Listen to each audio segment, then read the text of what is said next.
તમારો ગેસ કેમ ન મટે?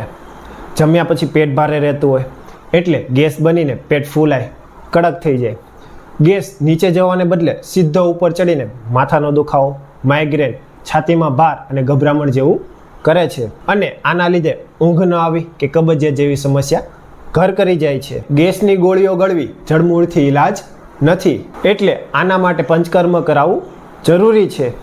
પંચકર્મ એટલે સાદી ભાષામાં ડિટોક્સ, શરીરનું સર્વિસિંગ. જેમ ગાડીને સ્મૂથ ચલાવવા માટે સર્વિસિંગની જરૂર પડે, તેમજ શરીરના જૂના કચરાને બહાર કાઢવા પંચકર્મની જરૂર પડે. અને એટલે જ તમારા સ્વાસ્થ્ય માટે આ શનિવારે આપણે ફ્રી પંચકર્મ અને નિદાન કેમ્પનું આયોજન કરેલું છે, જ્યાં તમે તમારી પ્રકૃતિ જાણીને યોગ્ય સારવાર મેળવી શકો છો.